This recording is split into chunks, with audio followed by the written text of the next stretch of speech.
자, 6번째 썰 한번 가보도록 하겠습니다. 댓글 컨텐츠고 영상 제목 65세 이상이면 이제 경비직도 어렵죠. 노년층 되면 받아주는 것이 많이 없습니다. 라는 영상에 달린 댓글입니다. 받아주는 것이 사실상 없습니다. 65세 되면. 예. 그러니까 이제 무슨 말이냐면 사실상 저 나이 되면 일 구하기 힘들어요. 사실 일을 해야 되는 나이가 아니죠. 솔직히 말해서. 이제 한국 나이가 아니라 만으로 65세면 법적으로 노인입니다. 노인. 왜냐? 만 65세 이상이면 법적으로 노령연금을 수령할 수 있거든요. 그 말은 뭐다? 나라에서 당신이 이제 노인입니다. 이걸 법적으로 인정하는 거예요. 객관적으로. 그렇죠? 법적으로 노인이라는 얘기는 당신이 이제 일하시면 안 됩니다. 당신이 이제 쉬셔야 돼요.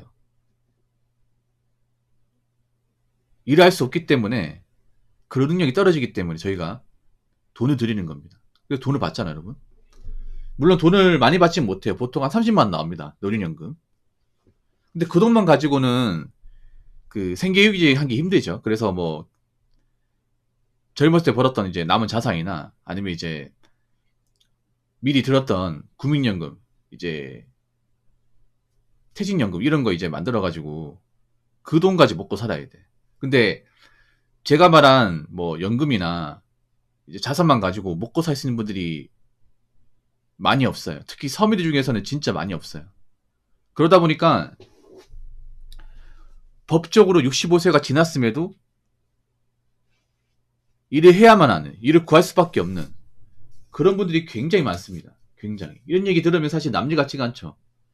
여러분 부모님만 보더라도 보통 여러분 부모님이 한 65세 이상 될 겁니다. 근데 저 나이 드셔도 굳이 일을 하겠다고 막 뭐 별수시장 같은 거 막 찾아보고 지원하고 하신 분도 있거든요. 왜 그러냐? 뭐 그런 분도 있어요. 돈이 많아가지고 이제 쉬면 되는데 그러니까 집에서 TV만 보고 있으니까 너무 우울한 거야 이게 사람이. 평생 일만 하고 살았던 아버지인데 나이 먹고 은퇴하니까 너무 할 게 없어 이게. 네. 그러다 보니까 나는 몸이 근질근질해서 일을 해야만 하는 사람이다. 뭐 그런 사람이 있는데 사실 그런 사람은 얼마 안 됩니다. 그런 사람은. 보통 일반적으로 나이가 먹었으면 저 나이까지 갔으면 쉬고 싶어 합니다. 아니 30년 40년 이상 일을 했는데 더 이상 어떻게 일하라고.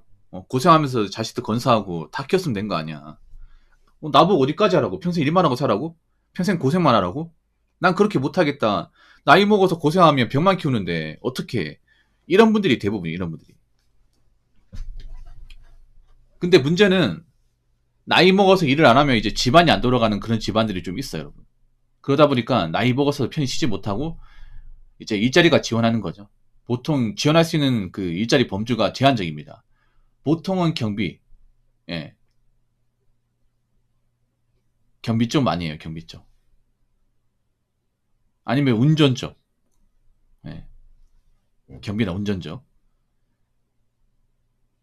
뭐 통구버스 기사 같은 거. 근데 통구버스 기사 같은 거는 대체로 이제 원래 화물이나 버스 일을 했던 분들이 많이 하시고 일반적인 분들은 못 해요. 보통 경력자를 선호하기 때문에.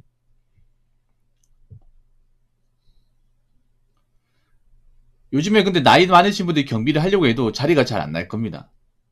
자리가 정말 안 날 거예요. 왜냐하면 보통 나이 많은 사람을 보통 이제 경비를 쓰는 경우도 있지만 웬만하면 쓰는 걸 좀 기피합니다. 예. 아파트 내에서도. 요즘에 새로 지어진 신축 아파트는 보통 나이 드신 경비가 웬만하면 없습니다. 웬만하면. 예. 여러분 주변에 뭐 지인들 중에 아파트 신축 들어가신 분도 있으면 아파트 경비원들 몇 번 맞추셨을 것 같은데 보시면 아시겠지만 젊은 사람들 오히려 많아요. 요즘에 뭐 젊은 그런 보안업체 쓰는 분들 많이 있고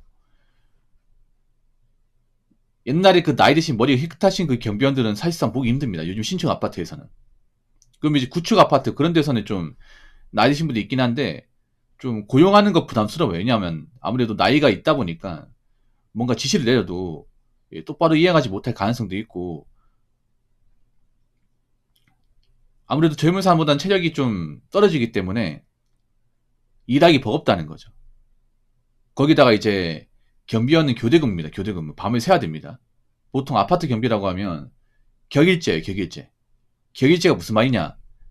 헷갈리신 분도 있어서 잠깐 설명드리면 격일제는 하루 풀근무예요. 24시간 근무. 그러니까 기본 근무 자체가 당직이에요, 당직. 보통 24시간 근무를 당직이라 할 겁니다. 예. 주간 야간 합친 거. 하루 통으로 근무하는 거. 그 당직 근무가 기본이에요. 아파트는. 그러니까 24시간 근무하고 24시간 쉬고 다시 24시간 근무하고 이거 반복이에요. 근데 그걸 나이 드신 분들이 한번 해보려고 해보세요. 제가 예전에 그 격일제를 해본 적이 있거든요. 젊은 사람도 버거워요. 젊은 사람도. 젊은 사람도 힘들어요. 이게.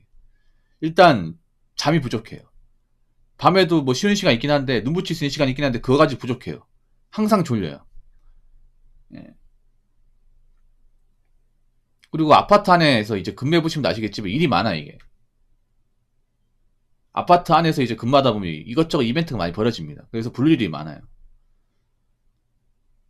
그러다 보니까 젊었을 때도 몸이 축납니다. 그럼 나이 드신 분이 격일지 하면 얼마나 몸이 축나겠습니까?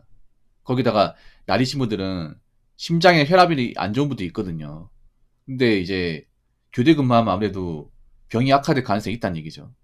그래서 좀 나이가 있는 분들을 좀 기피하는 분위기입니다. 나중에 뭐 근무하시다가 쓰러진다거나 혹이나 돌아가신다거나 그러면 나중에 말 나올 수 있기 때문에 그런 것 때문에 요즘에는 좀 나이 많으신 분을 기피하긴 해요. 예. 실제로 이제 근무 중에 돌아가신 사례도 있습니다. 뭐 심근경색이나 이제 뇌졸중 같은 걸로. 그래서 뭐 저분들도 좀 안타깝지만 우리 생각을 해야 되는 게 우리도 어차피 살아있는 동안은 저 나이까지 간단 말이죠. 65세 나이에 가겠죠.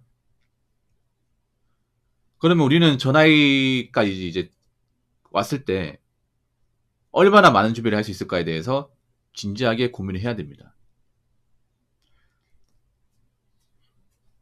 사실 우리부터 걱정을 해야 돼요. 저 어르신들 걱정할 게 아니라.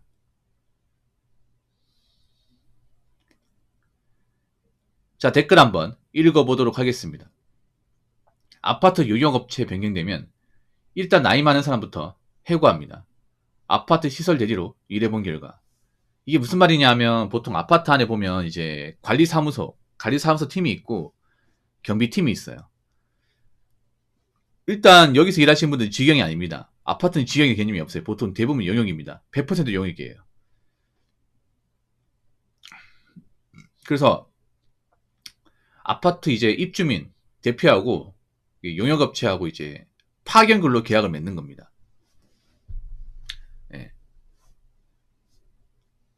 그 용역업체가 있잖아요. 인력 수급한 용역업체가 이제 수의계약을 해가지고 1년 단위로 이제 근무를 하는 거예요. 파견해서.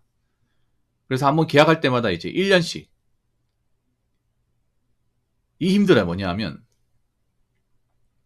보통 계약을 연초에 하거든요. 연초. 예. 연초에 합니다. 연초에 계약하면 이제 1년 가는 거예요. 1년 가고 나서 또 연말 되면 또 계약할까 말까 기다려야 돼. 근데 이 계약이라는 게 쉽게 되지 않습니다. 쉽게 되지 않아요. 특히 요즘엔 더 쉽게 되지 않을 겁니다. 왜냐하면 요즘에 사람들이 아파트 사시는 분들 요즘에 그런 주거 비용이나 대출 갚기 많이 힘들잖아요. 그래서 관리비에 대해서 굉장히 불만을 가진 사람들이 많아요. 예. 그 관리비 안에 이제 그 관리사무소 그리고 경비원 인건비도 포함되어 있습니다. 예. 근데 이제 요즘에 관리비도 제때 못 내는 집도 있고 아파트 대출 갚기 힘드니까 관리비 좀 아껴달라고 이제 건의를 많이 해요. 예. 동대표한테. 이쯤이 대표한테 건의를 많이 해요. 그러면 어떤 얘기 하냐면 이제 나중에 1년 근무 다 하고 계약할 때 여기 근무인원이 몇 명입니까? 한 14명 되나요? 그러면 인원 좀 줄여주세요. 인원 줄이고 어떻게든 좀 낮추고 싶은데 이런 식으로 제안을 해요. 정말로. 우리 아파트에 사는 입주민들이 인건비나 부담을 많이 가진다. 요즘에 관리비 내기 어려운 집도 많아서 어떻게든 인건비를 낮추고 싶다. 그러려면 지금의 일하는 이제 고용된 직원에서 인원 줄일 수밖에 없다. 뭐 용역업체 입장에서는 이렇게 얘기할 수 있습니다. 아니, 기존에 했던 대로 가면 안 되겠습니까? 이렇게 얘기하면 뭐라 하는지 아세요? 딴 데 갈게요. 업체 바꾸면 되잖아. 이렇게 얘기해요. 여기 말고도 계약할 때 많으니까 딴 데하고 알아볼게. 그러면 안 할 수가 없어 이게. 왜냐하면 이런 파견업체가 여러 군데 있거든요. 예. 뭐 기존에 일했던 곳에서 계속 하는 게 낫긴 한데 어차피 너희들 말고도 다른 데 계약하면 그만이다 이렇게 얘기하면 할 말이 없어요 이게. 그래서 맞춰줘야 돼요. 뭐 인원수 좀 줄여달라고 하면 줄여서 계약을 하면 누군가 나가야 돼. 누가 나을 것이냐 이거죠. 보통 나이 많은 사람 해고하죠. 왜냐면 나이 많은 사람은 근말만큼 했잖아요. 네. 그래서 요즘에 제가 봤을 땐 아파트 같은 경우에도 근무 인력을 줄이려고 좀 애를 많이 쓸 겁니다. 그만큼 아파트 거주한 분들도 그 대출 부담이나 관리 부담 많이 느끼고 있기 때문에 실제로 벌어지고 있는 것 중에 하나입니다. 그래서 제가 누누이 얘기하지만 우리도 결국엔 나이 먹습니다. 나이 먹어. 저분들도 저렇게 될 거라는 거 몰랐을 거야. 노후 대비라는 게 정말 중요합니다, 여러분. 정말 중요해요. 나이 먹어서 힘든 데서 일하면서 안 좋은 대우 안 받으려면 우리도 젊었을 때 많은 준비해야 돼요. 준비해가지고 대비해야 됩니다. 이런 얘기 남 일이 아닙니다. 우리도 겪을 수 있습니다. 무슨 말인지 아시겠죠? 자, 이상으로 6번째 썰 마치도록 하겠습니다.